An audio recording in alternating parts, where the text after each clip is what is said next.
नमस्ते हिंदुस्तान, कैसे हैं आप लोग। यशोदा कृष्ण की पालक माँ, वो अपने पुत्र के साथ गहरे प्रेम में थी। वो कृष्ण को सिर्फ बेटा नहीं, उससे बढ़कर मानती थी। जब कृष्ण छोटे थे तो ये सब प्यार उस छोटे से बच्चे के लिए था, लेकिन जब वो कृष्ण बड़े हुए तो काफ़ी तेजी से बढ़े।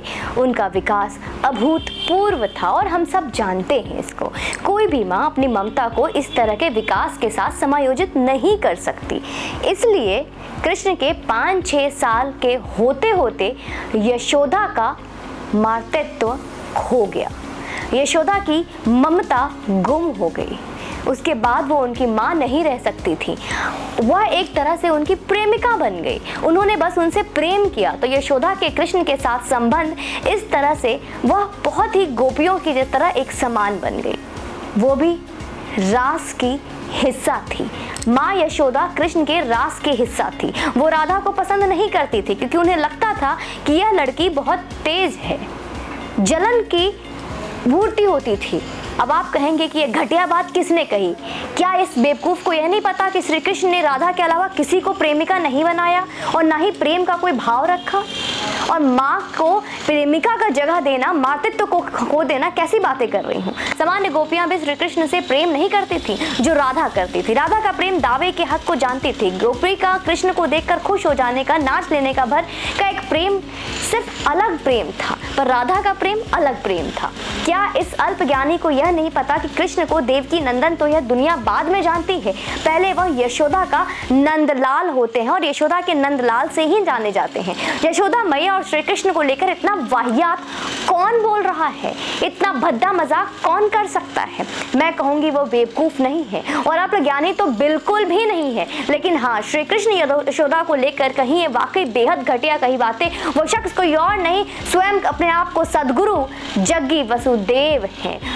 आप कहेंगे कि ये बात तो पुरानी हो गई, फिर आज क्यों कह रही हो? मैं कहूंगी तो श्री कृष्ण कोई करंट इशू नहीं है जो दिन गुजर जाए तो पुराने हो गए या पुराने हो जाएंगे। यही तो फर्क है क्षणिक और शाश्वत में। हम और आप क्षणिक हैं, हम रोज पुराने होते हैं और हमारे भोले शंकर श्री कृष्ण, श्री राम, माँ जानकी, माँ पार्वती संग 33 कोटि देवी देवता शाश्वत है।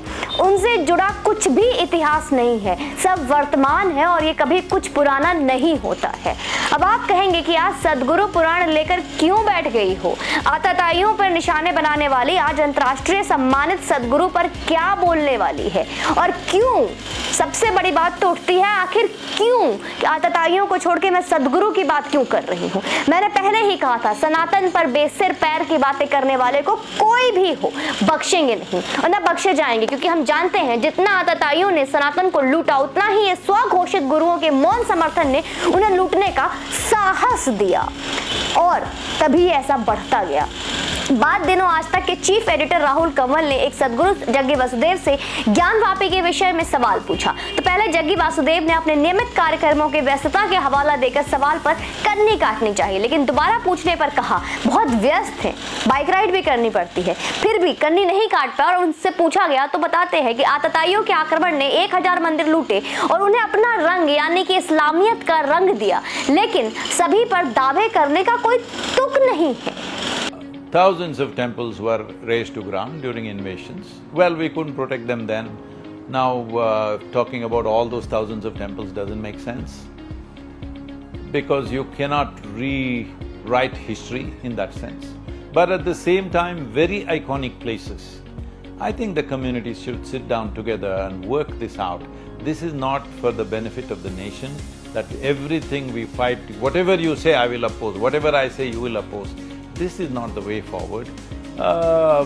Some very iconic places, I think for once we should sit down and say, okay, these 2-3 sites, let's settle this.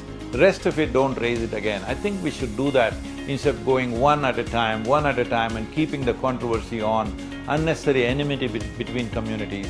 This is not necessary.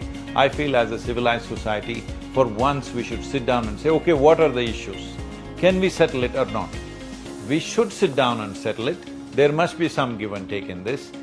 ऐसा हमारे सदगुरु, हिंदू सदगुरु कहते हैं। हमें 2-3 बेहद आइकॉनिक यानी कि जिनकी मान्यता सबसे ज्यादा है, उन पर गिव एवं टेक करके सब कुछ सेटल कर लेना चाहिए। लेकिन इस बात को मैं दोबारा कहता हूँ कि बैठकर सब आपस में विषयों पे बात करें। भारत को किन्हीं और विषयों पर भी ध्यान देना चाहिए, इस पर विवाद नहीं करना चाहिए। जग्गू वासुदेव की यह बातें आपको देश के अन्य लिबरल भी बोलते हुए मिल जाएंगे। जग्गी वासुदेव जानते हैं इस बात को कि कोई बड़ी बात नहीं है, ना यही मुझे नहीं मालूम, लेकिन मैं उन्हें बताना चाहती हूँ कि उनके 99% नहीं 100% चेले चपाटी या उनके फॉलोअर सनातनी या विदेशी हैं, लेकिन उसमें से एक भी मुस्लिम नहीं है। वो हमारे लिए आदरणीय थे और आदरणीय हैं, लेकिन मुसलमानों के लिए काफिर है, और उनकी काफिरियत इस बात से मुसलमानों के लिए ज्यादा बढ़ जाती है कि वो बुत परस्त भी है।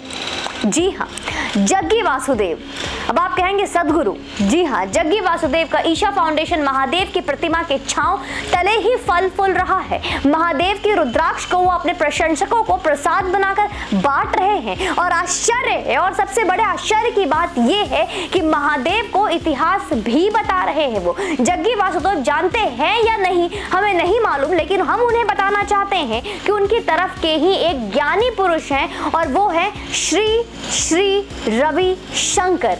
उन्होंने, जी हाँ, श्री रविशंकर जी ने प्रयास किया था कि बाबरी मस्जिद और राम मंदिर के मसले में मध्यस्थता का जग्गी वासुदेव को श्री रविशंकर से यह जरूर पूछना चाहिए कि मध्यस्थता से अमृत निकली थी या फिर विष।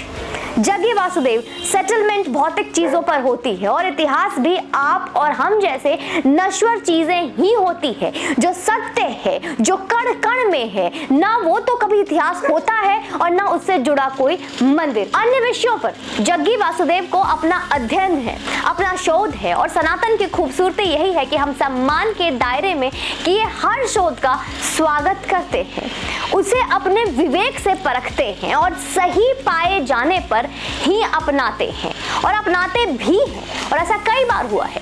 जग्गी वासुदेव तो दुनिया घूमते हैं, पूरी दुनिया भ्रमण करते हैं। अन्य देश अपनी संस्कृति को कैसे बचाती है और खुद पर हुए सांस्कृतिक दमन का कैसे जवाब देती है, उन्हें इसके बारे में भी अध्ययन करना चाहिए, और शायद किया भी होगा। उन्हें ये जानना चाहिए कि किसी अस्मिता जबरदस्त तनिष्ठ करने के प्रयास को भूलना किसी समाज के लिए संभव नहीं होता।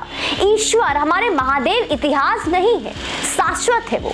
इसे सुलझाने का सामान्य तरीका यही है कि अतीत की भूलों और सुधार के लिए व्यापक मुहिम चलाए जाए। दक्षिण अफ्रीका में ऐसा सफल प्रयास हो चुका है मित्रों। स्वतंत्रता मिलने के बाद वहां क्षेत्रों के मन में गोरे लोगों के प्रति घृणा और प्रतिहिंसा की तीव्र भावना थी, क्योंकि अत्याचार से उबर नहीं पा रहे थे वो।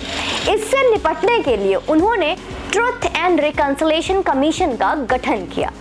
अब उसके जांच, अतीत में हुई घटनाओं के जांच के लिए उनसे भावनात्मक रूप से उबरने के लिए ऐसे तौर तरीके का विकास किया गया जिससे सामाजिक खाई को पाटा जा सके। इस कवायद से उत्साहजनक परिणाम भी निकले। आशा करती हूँ कि जग्गी अपने सनातनी फॉलोअर को नाराज नहीं करेंगे और हिंदू हित में बात करेंगे। इससे पहले भी उन्होंने कई ऐसे विवादित बयान दिए हैं जो हमारे सनातन धर्म के ऊपर कई सवाल खड़े करते हैं। हमारे श्री कृष्ण और माँ यशोदा के बहुत पवित्र रिश्ते पे उंगली उठाना खुद में ही एक बहुत शर्म की बात है। बहुत लोग इसको अपने अपने तरीके से आंकते हैं और बहुत एक्सप्लेनेशन देते हैं। खुद जग्गी, इस पर हमें जग्गी सदगुरु कई बार एक्सप्लेनेशन देते हुए दिखे, और जब इस बात को हमने उठाया, इस बात के लिए हमने आवाज़ उठाई, तो इस बात को उन्होंने कई बार तूल दिया और अपने एक्सप्लेनेशन दी, क्लैरिफिकेशन दी कि उनके मतलब ये नहीं था, उनका मतलब वो नहीं था। लेकिन इस बार क्या कहना चाहेंगे? इस बार क्यों कहते हैं कि सारे मंदिरों को हम भूल जाएं, मंदिरों के ऊपर हम बात ना करें, मंदिरों के ऊपर हम विवाद ना करें? हमारे मंदिरों को तोड़कर उन आताताइयों ने मस्जिद बना दिया।